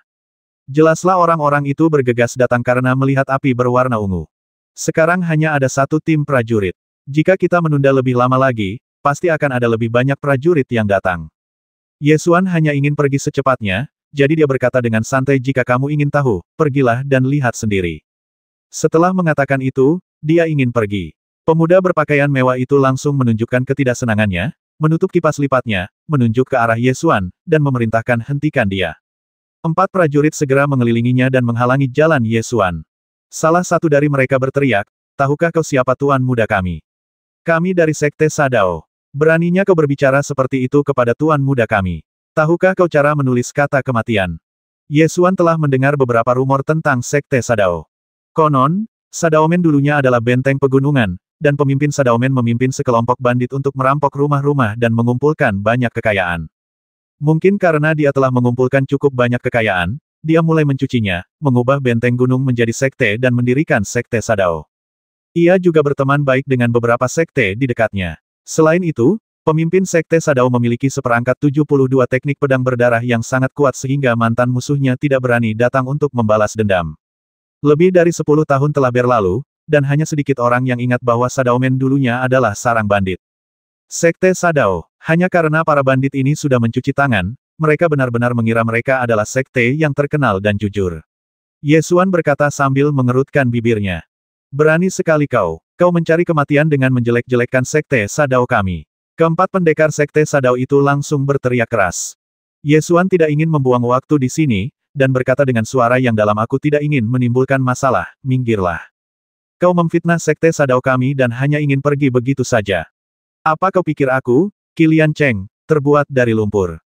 Qilian Cheng, tuan muda dari Sekte Sadao, mendengus dingin, berbalik dan melompat dari binatang buas bercorak singa harimau bercorak awan, menatap Ye Xuan dengan mata dingin. Tatapan mata Ye Xuan menjadi gelap saat dia mencengkeram sarung pedang itu erat-erat dan berkata dengan suara dingin, aku tidak tertarik membuang-buang waktu dengan kalian, jangan paksa aku melakukannya. Seorang pendekar bermata tajam dari Sekte Sadao melihat tas di punggung Ye Xuan menggembung, lalu berbisik di telinga Qilian Cheng, tuan muda sekte, tas orang ini menggembung, dia pasti menemukan harta karun. Api ungu yang membumbung ke langit tadi mungkin adalah harta karun langka yang muncul di pegunungan Yunhai. Anak ini berasal dari sana. Harta karun langka itu pasti telah dicuri olehnya. Mata Qilian Cheng bersinar dengan kilatan cahaya, dan dia mengangkat sudut mulutnya dan berkata, tinggalkan harta karun itu di dalam tas, dan aku bisa mengampuni nyawamu. Seorang bandit adalah bandit. Sekalipun dia sudah bersih, dia tidak bisa mengubah sifatnya yang suka makan kotoran. Memang ada beberapa barang bagus di tas Ye Xuan, semuanya adalah pil ibel yang diperoleh dari berburu monster sebelumnya, total 5 pil ibel utama, dan beberapa bahan berharga. Kau mencari kematian. Seorang pendekar dari Sekte Sadao menghunus pedangnya dan hendak menyerang. Hai, Qilian Cheng menghentikan anak buahnya dengan kipas lipatnya dan terkekeh, biar aku saja, bocah. Tuan muda adalah seorang jenius di alam Qiu tingkat ketiga. Mengapa dia perlu mengambil tindakan untuk menghadapi orang-orang seperti ini? Prajurit Sekte Sadao segera menyanjung. Setelah menyanjungnya, dia menoleh ke Ye Xuan dan memarahinya, dasar bocah, kalau kamu tahu apa yang terbaik untukmu, tinggalkan saja harta karun itu dan bersujud mengakui kesalahanmu. Saat tuan muda kita bertindak, kamu bahkan tidak akan punya kesempatan untuk memohon belas kasihan. Amarah Ye Xuan hampir habis, dan dia berkata dengan suara yang dalam, aku akan mengatakannya lagi, minggirlah, kalau tidak kamu akan menanggung akibatnya. Wah, kalian makin bersemangat. Beberapa prajurit dari Sekte Sadao menyingsingkan lengan baju dan bersiap untuk beraksi. Qilian Cheng mencibir dengan nada menghina dan berkata, sepertinya kau benar-benar ingin mati. Kebetulan saja beberapa hari yang lalu aku baru saja menciptakan teknik pedang jahat darah berdasarkan teknik pedang jahat darah milik sekte kita. Sudah tepat untuk menggunakanmu untuk menguji pedang. Kau seharusnya merasa terhormat untuk mati di bawah seni bela diri tingkat atas Xuan. Sembari berbicara, dia perlahan mengangkat tangan kanannya, membalik telapak tangannya, dan mengeluarkan sebilah pedang mewah dari udara tipis. Melihat ini, Ye Xuan mengangkat alisnya. Orang ini benar-benar memiliki cincin penyimpanan. Tampaknya Sekte Sadao memang telah mengumpulkan kekayaan yang sangat besar dan bahkan memiliki harta karun seperti cincin penyimpanan. Qilian Cheng perlahan menghunus pedangnya dan menebasnya dengan ganas. Pedang terhunus dengan sangat cepat. Ye Xuan menghunus pedang baja bermotif pinusnya dengan bunyi dentang dan menangkis pedang yang hendak menebasnya. Wah, kedua pedang itu bertabrakan, dan sebagian ujung pedang patah dan terbang keluar. Pedang Qilian Cheng masih utuh, tetapi pedang baja serat pinus milik Ye Xuan kehilangan separuhnya. Baja berpola naga, dan merupakan baja berpola naga yang ditempa ribuan kali. Hanya baja berpola naga yang ditempa ribuan kali yang dapat memotong baja berurat pinus dengan begitu rapi. Hahaha, anak ini bahkan tidak bisa menangkis pedang dari tuan muda kita. Beberapa prajurit dari Sekte Sadao tertawa terbahak-bahak. Qilian Cheng mengambil kembali pedangnya, dan mengagumi pedang berharga di tangannya dengan ekspresi puas di wajahnya. Dia berkata dengan sangat arogan, apakah kamu tahu dari mana pedangku ini berasal? Pedang ini terbuat dari baja berpola naga yang ditempa ribuan kali, dan dapat memotong besi seperti lumpur. Dan kamu seperti semut, dan kamu sama sampahnya dengan pedang yang kamu gunakan. Apa yang dapat kamu gunakan untuk melawanku? Keempat pendekar Sekte Sadao itu pun berseru, kau dengar itu? Dasar sampah, kenapa kau tidak berlutut dan mengakui kesalahanmu kepada Tuan Muda Sekte kami dan memohon agar Tuan Muda Sekte mengampuni nyawamu? Ekspresi Yesuan berangsur-angsur berubah dingin dan tatapan matanya makin tajam. Qilian Cheng mengangkat kepalanya dengan tatapan angkuh, dan berkata dengan murah hati, saya senang hari ini, jadi saya bisa mengampuni nyawamu. Namun, jika kamu berani memfitnah Sekte Sadao kami, kamu harus memotong lidahmu untuk menebus dosa-dosamu jika kamu ingin hidup. Apakah kamu sudah cukup berpura-pura? Wajah Yesuan benar-benar gelap, dan dia berkata dengan suara dingin, aku akan mengatakannya untuk terakhir kalinya, belum terlambat bagimu untuk keluar sekarang. Hahaha, Qilian Cheng dan beberapa anak buahnya tertawa terbahak-bahak. Tuan Muda, dia menyuruh kita keluar. Itu sangat menakutkan. Apa yang harus kita lakukan? Keempat prajurit Sekte Sadao mencibir. Lalu tanyakan padanya, apa yang akan terjadi jika kita tidak pergi? Kamu akan mati. Sembari berbicara, Yesuan perlahan mengangkat pedang patah itu, dan aura tak kasat mata menyebar pelan. Bila ilmu pedang dipraktikkan sampai ke tingkat tertinggi, tak peduli apakah itu pedang patah atau sepotong besi, asalkan dapat membasmi orang, maka itu adalah pedang yang bagus. Aku pikir kau mencari kematian. Ayo, potong dia. Qilian Cheng mendengus dingin, dan bersama keempat anak buahnya, dia menghunus senjatanya dan menyerang. Tepat saat mereka bergerak, Yesuan pun bergerak. Tubuhnya bergerak, meninggalkan jejak bayangan, dan jurus pertama dari 9 pedang angin dan petir, gaya menusuk pedang, diluncurkan. Pedang itu melesat secepat guntur, menebas pergelangan tangan kanan Qilian Cheng dan memotong uratnya. Qilian Cheng mengerang kesakitan, dan pedang baja berpola naga yang setengah ditarik jatuh ke tanah. Ketika keempat prajurit dari Sekte Sadao melihat Yesuan mengambil tindakan, mereka mengepung dan menyerangnya. 9 pedang angin dan petir, 9 gerakan berurutan, dilakukan sekaligus, sangat cepat. Setelah gerakan seperti pedang, jurus kedua, jurus pemecah angin, menyusul dan menusuk ke arah seorang pendekar dari Sekte Sadao. Pedang itu bersinar, satu pedang ke tenggorokan. Segera setelah itu, sosok Yesuan melintas di medan perang seperti kilatan cahaya, dan 9 pedang angin dan guntur keluar satu demi satu. Gaya naga yang bangkit, gaya melambung, gaya mengejar awan. Desir, desir, desir. 3 cahaya pedang berkelebat, secepat guntur dan tidak terlihat oleh mata terbuka. Hanya bayangan-bayangan yang terlihat saling bersilangan, dan 3 prajurit Sekte Sadao yang tersisa terjatuh ke tanah dengan muncrat darah, mereka semua terbasmi oleh satu pedang. Darah berceceran, seterang matahari. Dia membasmi 4 orang seketika hanya dengan menggunakan 5 gaya pedang angin dan guntur. Namun, cahaya pedang tidak berhenti. Yesuan berkata mengejar bulan. Bayangan itu dengan cepat terbang kembali, dan cahaya pedang muncul kembali, mengejar awan dan bulan, dan embusan pedang itu menembus dada Qilian Cheng dari belakang. Qilian Cheng membelalakan matanya, menunduk, dan melihat sebilah pedang patah tertancap di dadanya, pedang yang sama yang baru saja dipotongnya. Pada saat yang sama, pedang baja berpola naga di tangannya jatuh ke tanah, menimbulkan suara dentang yang keras. Bagaimana bisa, secepat itu? Yesuan melepaskan gagang pedangnya dan berkata dengan tenang, sudah kubilang, jangan paksa aku melakukannya. 5 orang yang digabung tidak akan bisa membuatku menggunakan semua pedang angin dan petir. Kau sangat lemah, mengapa kau masih begitu sombong? Qilian Cheng perlahan jatuh ke tanah, dengan ekspresi arogan di wajahnya sampai kematiannya. Mengaum. Ketika liger berpola awan itu mengetahui tuannya telah mati, ia segera meraung dan menerkamnya untuk menggigit.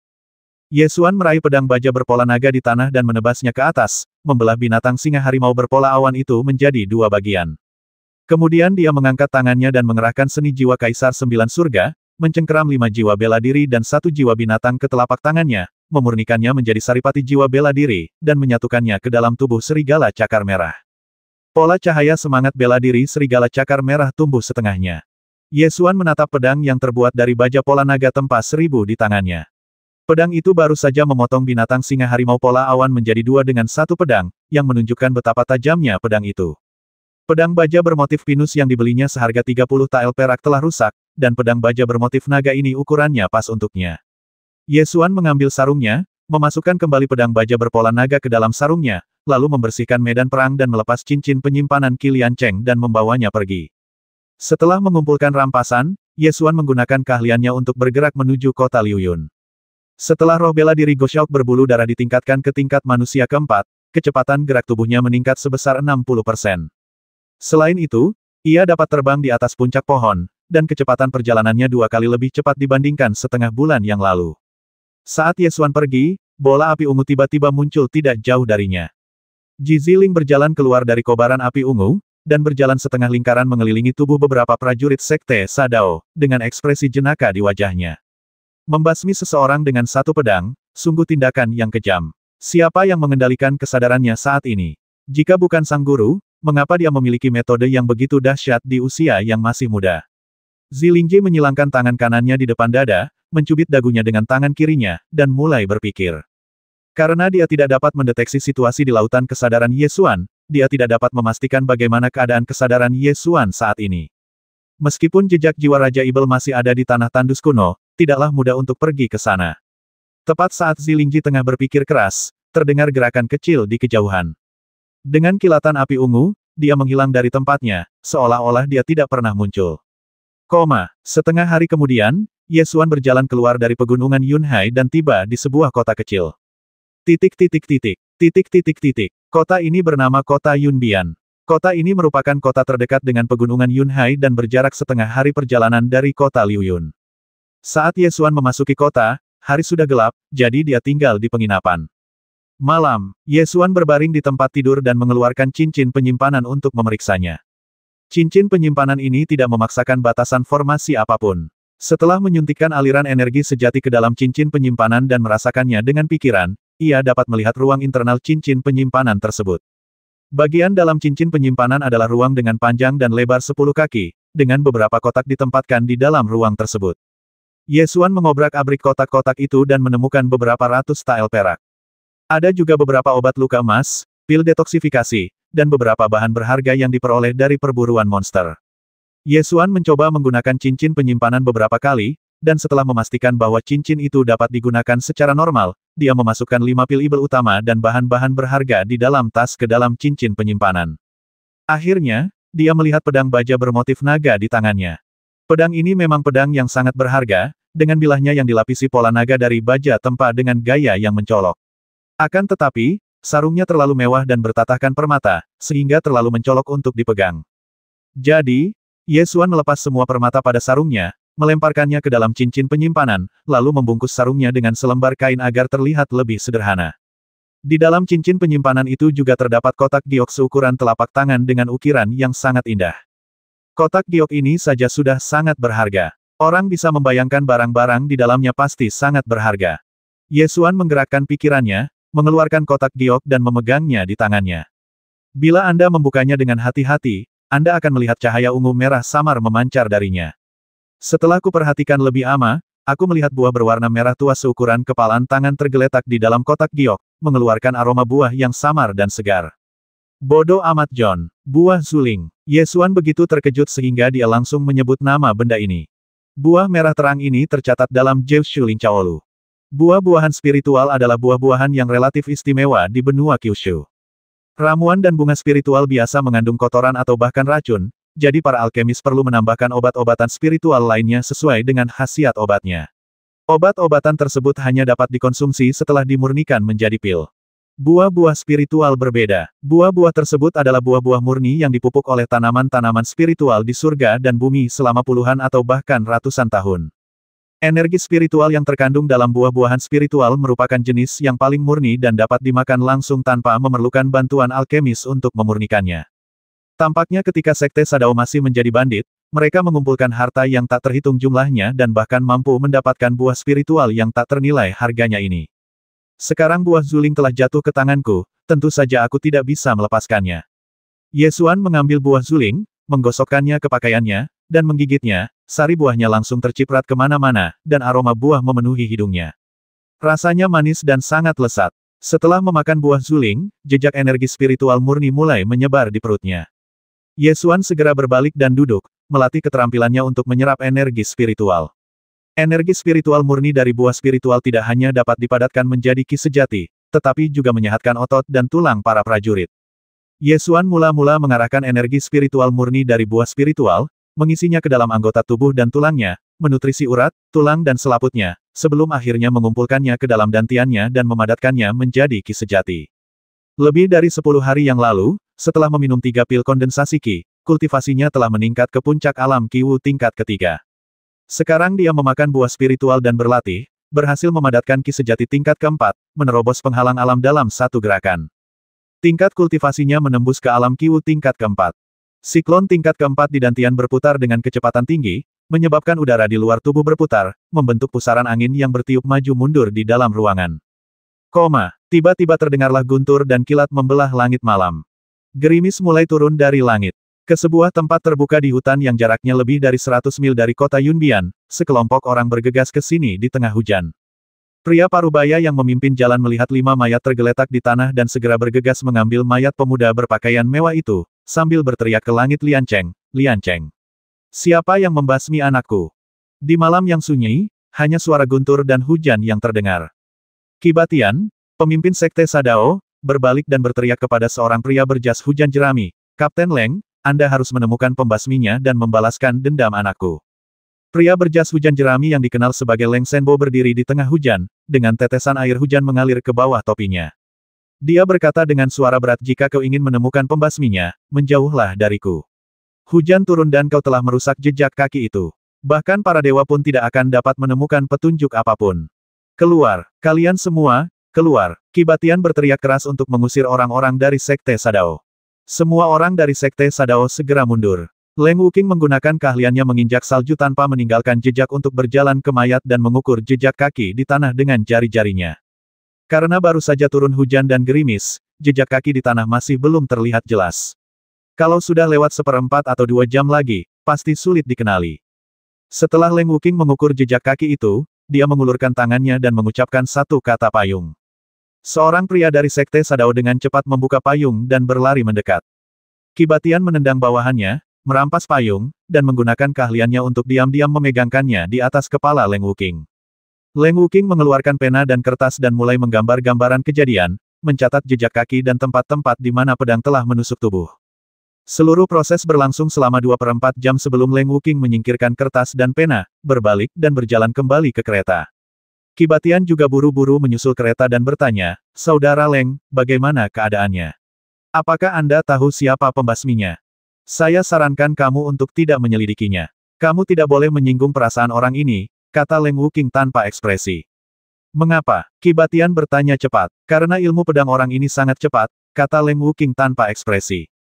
Qi Batian menatap pedang patah yang tertancap di tubuh putranya dan berkata dengan amarah yang tertahan ham. Dia hanya orang tercela yang menyerang putraku dari belakang. Leng Wuking melirik Qi Batian dan berkata dengan nada dingin, itu bukan serangan diam-diam dari belakang. Pedang itu ditusukkan ke tubuh anakku dari belakang, bagaimana mungkin itu palsu? Bantah Qi Batian. Keahlian pedang orang ini sangat tinggi. Dia membasmi 5 orang hanya dengan 6 tebasan pedang. 6 luka itu tampaknya ditimbulkan dari arah yang berbeda oleh pedang, tetapi 6 tebasan pedang itu dilakukan sekaligus, hampir dalam sekejap. Adapun mengapa pedang terakhir menusuk punggung Tuan Ling, itu karena pedang lawan begitu cepat sehingga Tuan Ling bahkan tidak punya waktu untuk berbalik. Leng Wuking menjelaskan. Apa? Bagaimana dia bisa menjadi pendekar pedang yang menakutkan? Sekte Sadaoku tidak pernah menyinggung pendekar pedang terkenal manapun. Kata Qi Batian dengan heran. Tidak tepat jika dikatakan bahwa dia orang terkenal. Leng Wuking menggelengkan kepalanya, berpikir sejenak, lalu berkata langkah orang ini cepat dan dia pasti seorang pemuda. Dilihat dari jejak kakinya, dia sedang tertawa. Usianya tidak lebih dari 17 tahun. Apa? Qi Batian berseru lagi, seorang guru kendo yang usianya tidak lebih dari 17 tahun. Benar-benar mustahil. Bagaimana mungkin anakku bisa kalah dari anak muda seperti dia? Leng Wuking mengabaikan keraguannya dan berkata dengan nada dingin, percaya atau tidak, orang ini jelas merupakan jenius terbaik di kota Liuyun. Mengapa kota Liuyun? Karena pedang patah yang digunakan orang ini adalah pedang baja berurat pinus yang dijual oleh toko senjata Bozan di kota Liuyun. Jawab Leng Wuking. Kota Liuyun, keluarga besar, Tuan Muda. Qi Batian mulai mengingat para jenius muda di kota Liuyun. Ya, Huang Fuming dari keluarga Huang Fu. Huang Fuming menggunakan pisau Yanling. Leng Wuking membantah. Itu Sen Yueseng dari keluarga Sen. Keluarga Sen menggunakan pedang. Tidak, ilmu pedang meteor Chasing the Moon milik keluarga Sen tidak dapat bertahan lebih dari 1 gerakan jika dibandingkan dengan ilmu pedang orang ini. Leng Wuking membantahnya lagi. Tidak mungkin. Sen Yueseng dikenal sebagai jenius ilmu pedang nomor 1 di antara generasi muda di kota Liuyun. Tidak mungkin ada pemuda yang lebih kuat darinya. Teriak Qi Batian dengan penuh semangat. Tuan Qi, saya sarankan Anda untuk tidak menyelidikinya. Mengingat pria ini baru berusia 16 atau 17 tahun, dia sudah bisa memahami teknik pedang yang mengerikan seperti itu. Orang yang mengajarinya di balik layar mungkin adalah seorang pendekar pedang tersembunyi, yang tidak boleh Anda ganggu. Leng Wuqing berspekulasi. Pagi selanjutnya, Ye Xuan meninggalkan kota Yunbian dan kembali ke kota Liuyun, memasuki kota pada siang hari. Kota Liuyun masih semarak seperti biasanya. Ye Xuan pertama-tama pergi ke pasar seni bela diri, mengeluarkan pil ibel utama dari cincin penyimpanan, menjual 3 di antaranya, dan akhirnya menabung cukup uang untuk menebus pedang Qingyang. Setelah menebus pedang Qingyang, Ye Xuan berjalan ke jalan Xinghua yang paling makmur dan segera mencium aroma kurma. Ini adalah kue kurma kesukaan Xiang Ling. Gadis kecil itu pasti khawatir setelah berhari-hari jauh dari rumah. Ye Xuan memutuskan untuk membeli sepotong kue jujube untuk menghiburnya, jadi dia mengikuti baunya dan berjalan mendekat dan berkata, "Bos, berikan aku sepotong kue jujube, yang besar." Setelah pemilik kios membungkus kue kurma itu, ia menyerahkannya sambil berkata, "Tuan, ini kue kurma Anda." Ye Xuan mengambil kue kurma, mengeluarkan 10 koin tembaga dan menyerahkannya sambil berkata, "Terima kasih." Tepat pada saat ini, seorang pemuda tampan dengan pakaian indah berjalan keluar dari menara Suzaku yang megah di seberang jalan. Pemuda tampan ini adalah Huang Fujun, tuan muda dari keluarga Huang Fu, salah satu dari 3 keluarga besar di kota Liuyun. Ia adalah salah satu pria tampan paling terkenal di kota Liuyun dan pengagum Ling Feishuang.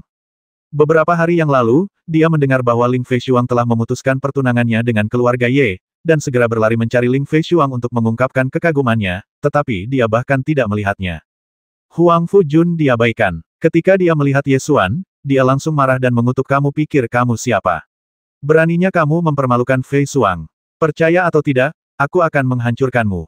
Oleh kamu, Ye Xuan melengkungkan bibirnya dan terkekeh, lalu bersiap untuk berbalik dan pergi.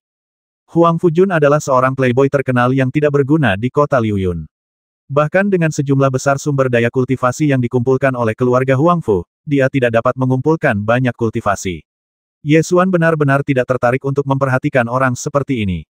Huang Fujun dipandang rendah dan langsung marah lalu membanting Zhao Gao ke tanah sambil mengumpat, "Aku akan menghabisimu, dasar sampah tak berguna tanpa jiwa bela diri. Aku bisa membasmimu hanya dengan ludah." Kue kurma itu jatuh ke tanah. Wajah Ye Xuan menjadi dingin. Dia menunjuk kue kurma di tanah dan berkata dengan suara yang dalam, "Ambil. Aku akan mengambilnya. Aku akan mengambil kepala ibumu." Huang Fujun mengumpat dengan arogan, dan menginjak kue jujube itu dengan kakinya. Dia menginjaknya dengan kejam beberapa kali, sambil berkata, "Sampah tanpa jiwa bela diri sepertimu pantas diinjak-injak seperti makanan murahan ini. Sekali kamu diinjak-injak ke dalam lumpur, kamu tidak akan pernah bisa berdiri lagi." Tatapan mata Ye Xuan berubah dingin, dan dia mencengkeram lengannya dengan kecepatan kilat, memutarnya dengan kuat, dan menekuk lengannya di belakang punggungnya. "Ah!" Huang Fujun menjerit kesakitan pada lengannya. Orang-orang yang dibawanya segera berlari menghampirinya dan berteriak, "Berhenti. Kalau berani menyentuh tuan muda kami, kau akan mati." Ye Xuan menendang dan menyapu para penjahat keluarga Huang Fu yang menyerbu, lalu menekan Huang Fujun ke kios kue jujube dan memerintahkan, "Beri aku kompensasi untuk kue jujube itu." "Kau berani memukulku. Kau tahu siapa aku. Percaya atau tidak, aku akan membasmimu," teriak Huang Fujun dengan marah. Ye Xuan tidak membuang kata-kata dan memutar lengannya dengan keras. "Oh!" Huang Fujun melolong sedih, keringat dingin membasahi sekujur tubuhnya. Ia segera mengeluarkan sebatang perak dan melemparkannya ke pemilik kios, sambil mendesaknya, "Potong. Potong sepotong untuknya. Potong cepat." Pemilik kios belum pernah melihat pemandangan seperti itu sebelumnya, jadi dia buru-buru memotong sepotong besar kue kurma, membungkusnya, dan menyerahkannya kepada Huang Fujun. Kemudian dia berpikir ada yang tidak beres dan menyerahkannya kepada Ye Xuan. Ye Xuan mengusir Huang Fujun dengan paksa, lalu mengambil kue kurma, berbalik dan pergi.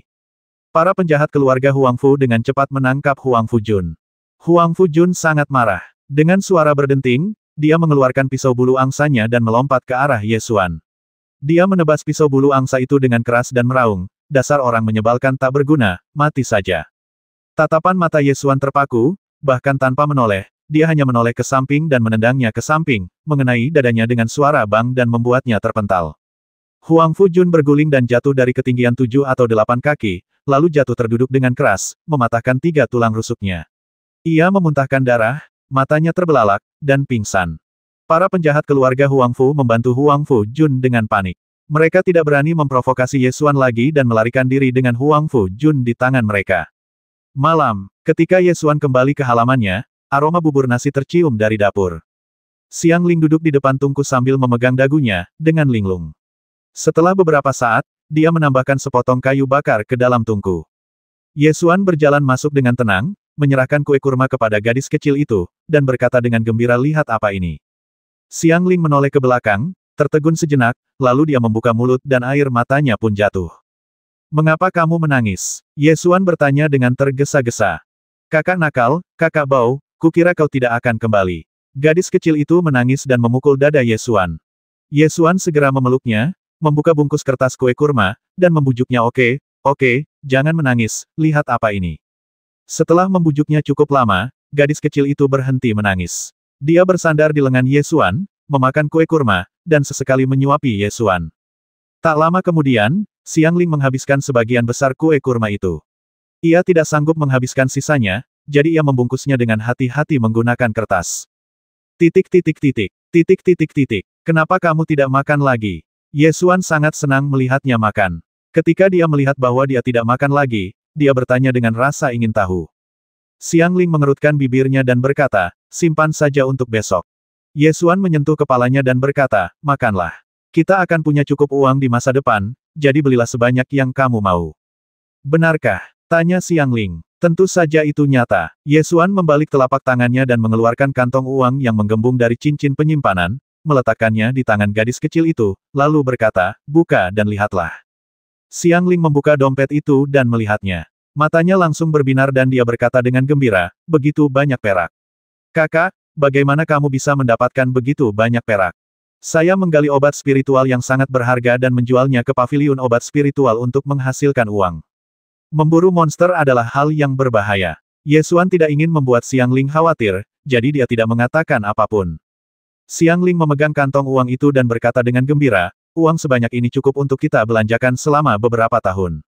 Kamu tidak perlu berhemat seperti itu di masa depan. Beli saja apapun yang ingin kamu makan dan apapun yang kamu suka, kata Ye Xuan. Xiang Ling mengerutkan bibirnya dan terdiam beberapa saat sebelum berkata, tapi, aku tidak ingin kamu keluar. Kami menemui banyak kejadian tak terduga saat memasuki pegunungan Yunhai kali ini, jadi kami pergi selama lebih dari sebulan, yang benar-benar membuat gadis kecil itu khawatir. Ye Xuan mencubit wajah kecilnya dan menghiburnya. Kakak berjanji bahwa dia tidak akan pergi terlalu lama di masa mendatang. Janji kelingking. Xiang Ling berkata dengan serius sambil berwajah tegas dan mengulurkan jari kelingkingnya. Ye Xuan tersenyum, lalu mengulurkan jari kelingkingnya dan membuat janji kelingking dengannya, dan gadis kecil itu menyimpan perak itu dengan puas. Malam, Ye Xuan sedang mandi dengan nyaman di bak mandi. Dia sudah tidak mandi dengan baik selama lebih dari sebulan sejak dia pergi dari rumah. Ketika dia sampai di rumah dan mandi air panas, dia merasa senyaman dewa.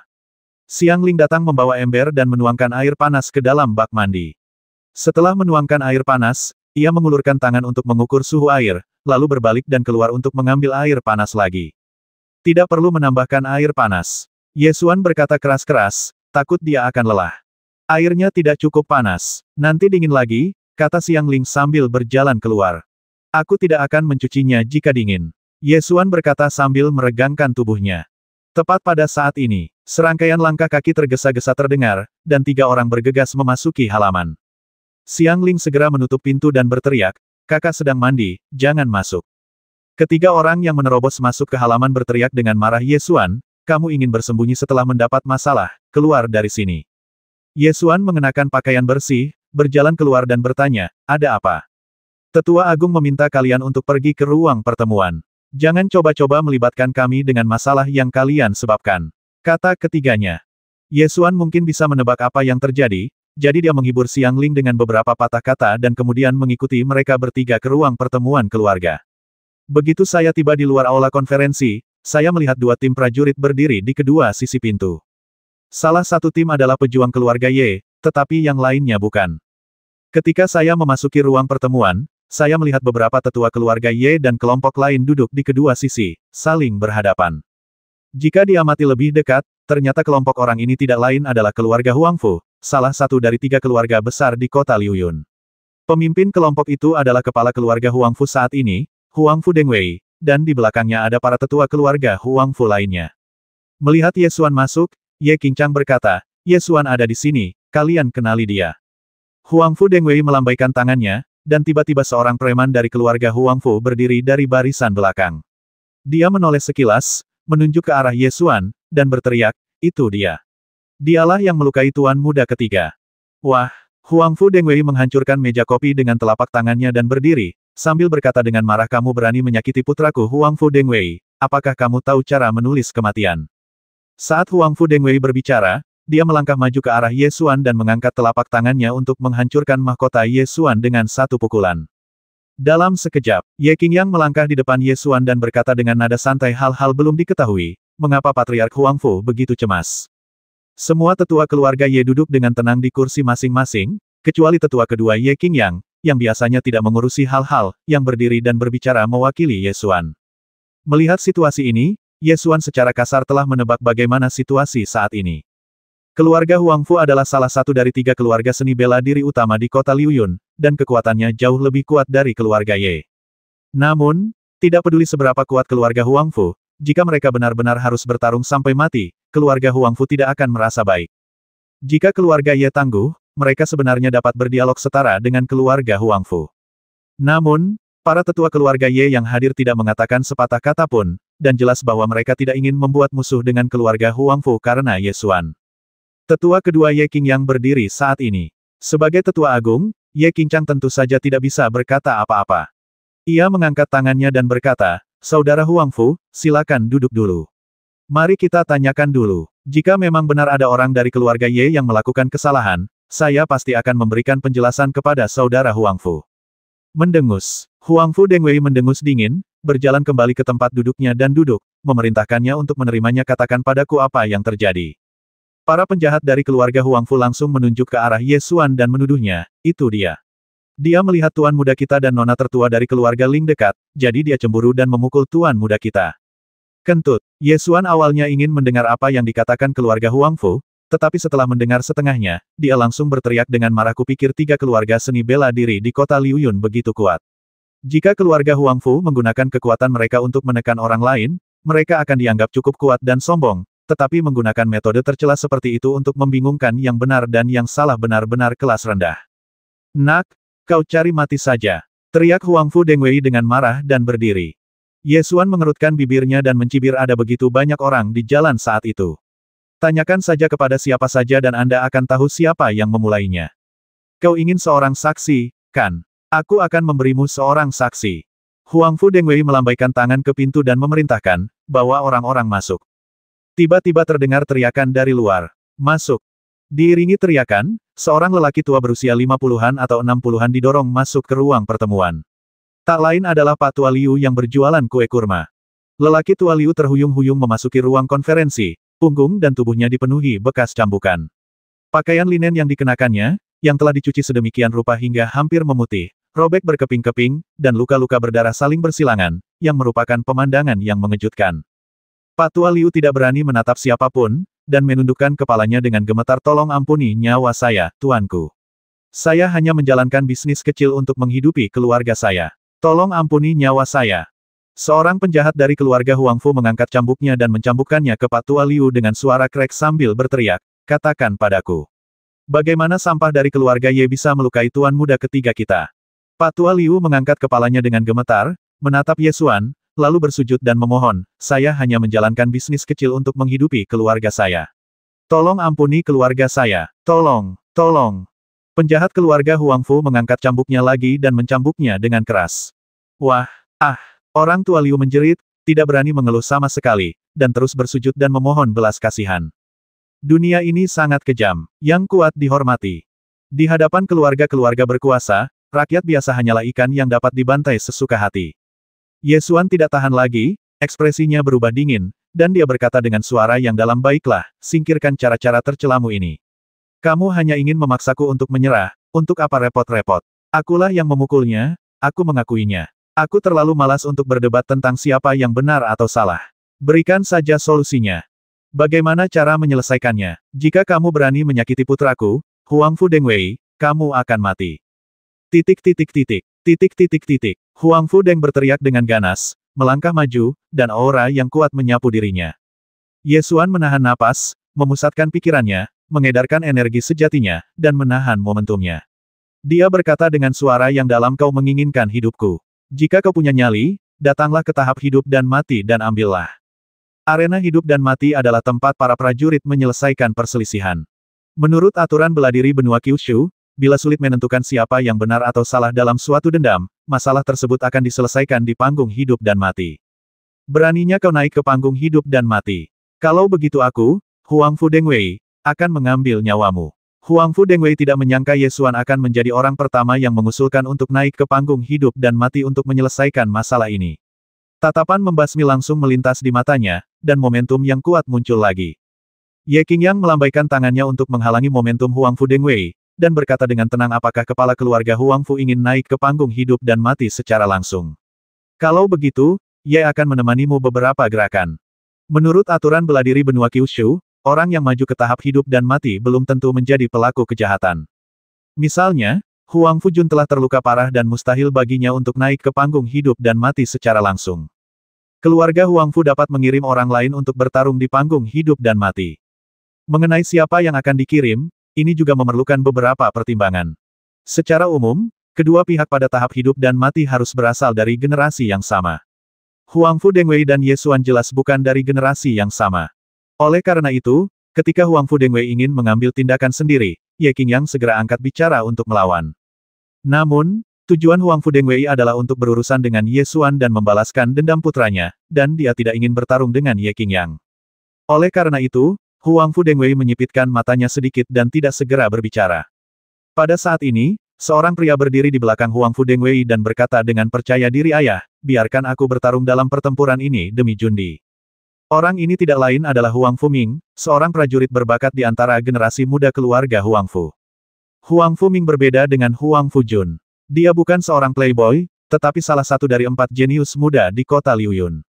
Dia telah menguasai teknik pedang Sanlang. Huang Fu Dengwei tertawa terbahak-bahak saat melihat putranya yang jenius maju ke depan, dan berkata, putraku Huang Fu Ming ingin membalaskan dendam saudaranya. Siapa yang ingin kau kirim ke keluarga Ye untuk bertarung? Katakan padaku. Semua tetua keluarga Ye terdiam. Huang Fu Dengwei menatap Ye Qingchang dan berkata dengan arogan, Ye Qingchang, mengapa kamu tidak membiarkan putramu keluar untuk bertarung? Kudengar putramu telah membangkitkan jiwa bela diri tingkat manusia tingkat 6 dan telah menjadi salah satu talenta muda di kota Liuyun. Mengapa kamu tidak membiarkan kami melihatnya sendiri? Putra dari tetua agung Ye Qingchang adalah Ye Tianhao. Ia membangkitkan jiwa bela diri tingkat manusia tingkat 6, serigala berpunggung emas, dan dikultivasikan oleh Ye Qingchang sebagai seorang jenius yang tiada taraf. Dalam beberapa tahun terakhir, sebagian besar sumber daya kultivasi keluarga Ye telah digunakan oleh Ye Qingchang pada putranya. Huang Fu Ming menjadi terkenal lebih awal dari Ye Tianhao dan lebih kuat, jadi Huang Fu Dengwei tidak khawatir kalah sama sekali. Berdasarkan aturan bela diri benua Kyushu, orang yang naik panggung untuk masalah hidup dan mati belum tentu bukan korban, tetapi harus dari generasi yang sama. Huang Fu Ming berasal dari generasi yang sama dengan Ye Xuan dan Ye Tianhao. Keluarga Huang Fu telah mengirim para jenius keluarga untuk bertempur. Menurut akal sehat, jika keluarga Ye ingin melindungi Ye Xuan, mereka juga harus mengirim para jenius keluarga untuk bertempur. Namun, bagaimana mungkin Ye Qingchang rela membiarkan putranya mengambil risiko demi Ye Xuan? Jadi, dia melambaikan tangannya dan berkata dengan santai, Tianhao sedang mengasingkan diri untuk berkultivasi. Tidaklah tepat untuk bertarung dengan orang lain saat ini. Siapapun yang menyebabkan masalah harus bertarung. Ye Qingyang berbalik dan menatap Ye Qingchang, sedikit mengernyit. Menurut pemikirannya, anggota keluarga harus dilindungi, tetapi insiden itu memang disebabkan oleh Ye Xuan, dan dia tidak bisa mengatakan apa-apa karena Ye Qingchang telah membuat keputusan seperti itu. Huang Fu Dengwei awalnya ingin menghancurkan Ye Xuan dan membalaskan dendam putranya. Sekarang setelah dia berhasil, dia langsung berkata dengan bangga dalam hal ini, saya, Huang Fu Dengwei, tidak akan bertindak terlalu jauh. Di panggung hidup dan mati, keluarga Huang Fu saya dapat mengampuni nyawa Ye Xuan, orang yang tidak berguna ini, dan hanya melumpuhkan tangan dan kakinya. Huang Fu Ming menatap Ye Xuan dengan ekspresi sangat sombong di wajahnya. Dia memegang sarung pedang di tangan kirinya dan berkata dengan keras, Ye Xuan, aku tidak tertarik untuk mengambil tindakan terhadap pecundang sepertimu. Kau seharusnya menyalahkanku karena telah menyakiti saudaraku, jadi aku akan mengambil tangan dan kakimu. Aku tidak punya banyak waktu untuk disia-siakan pada pecundang, jadi waktunya ditetapkan dalam 3 hari. Pada tahap hidup dan mati, aku akan memberitahumu bahwa kau tidak mampu menyinggung keluarga Huang Fu. 3 hari. Wajah Ye Qingyang berubah serius, dan dia mengajukan keberatan Huang Fuming sudah berada di level kelima alam Qiwu, dan dia sedang berlatih seni bela diri pamungkas tingkat Xuan, teknik pedang Sanlang. 3 hari adalah waktu yang sangat singkat, bagaimana mungkin kau mengharapkan kami untuk melawannya? Ye Qingyang awalnya ingin menunda beberapa hari lagi dan mengajari Ye Xuan beberapa teknik perlindungan diri untuk setidaknya menyelamatkan hidupnya. Tetapi 3 hari terlalu singkat untuk mengajarkan Anda sesuatu yang berguna. Huang Fuming mengangkat kepalanya dan mencibir dengan angkuh apa bedanya 3 hari dan 3 bulan. Aku, Huang Fuming, tidak hanya mencapai tingkat kelima alam Qiwu, tetapi aku juga telah mempraktikkan teknik pedang Sanlang hingga ke puncak. Bahkan jika kau memberi pecundang ini 3 tahun, dia hanya akan mati dalam 1 pukulan dariku. Meskipun dia sangat enggan, Ye Qingyang harus mengakui bahwa ini memang faktanya. Bahkan dengan 3 bulan, mustahil untuk mengajari Ye Xuan sampai dia bisa mengalahkan Huang Fuming. Setelah mendengar apa yang dikatakan Huang Fuming, Ye Xuan tersenyum tenang dan berkata, ternyata dia hanya berada di level kelima alam Qiwu. Kupikir dia sangat kuat. Huang Fuming dipandang rendah, dan matanya langsung bersinar dengan cahaya yang ganas. Dia mendengus dingin sampah. Dalam 3 hari, aku akan memberitahumu seberapa kuatnya aku. Ye Xuan memotong pembicaraannya dan berkata, 3 hari terlalu lama. Aku tidak punya waktu untuk menyia-nyiakan waktuku untukmu. Jika kau ingin bertarung, mari kita bertemu di panggung hidup dan mati setelah fajar. Nak, kau mencari kematian. Huang Fuming terprovokasi oleh seorang pecundang terkenal dari kota Liuyun, dan matanya langsung menunjukkan niat membasmi yang dingin. Huang Fu Dengwei segera mendengus dingin karena kamu terburu-buru untuk bereinkarnasi. Aku akan mengirimmu ke barat di panggung kehidupan dan kematian setelah fajar. Sekarang sudah larut malam. Bahkan jika kita ingin naik panggung untuk sidang hidup dan mati, kita harus menunggu sampai fajar menyingsing. Tunggu sebentar, Ye Xuan tiba-tiba berkata. Apa kau takut? Apa kau ingin memohon belas kasihan? Teriak Huang Fudeng dengan suara tegas dan kekuatan yang mengerikan. Ye Xuan tidak takut dan berkata, sebelum kita mulai bertarung, ada beberapa hal yang perlu kita perjelas. Karena kamu menginginkan tangan dan kakiku, aku juga harus meminta sesuatu. Jika aku menang, aku tidak akan meminta banyak, cukup tangan dan kakimu, ditambah 1000 tael perak sebagai biaya pengobatan Pak Tua Liu. Sesuai keinginanmu, tapi pikiranmu terlalu berlebihan. Jika kau ingin mengalahkanku, Huang Fuming, 10 tahun pun tidak akan cukup. Kata Huang Fuming dengan arogan sambil mengangkat kepalanya. 20.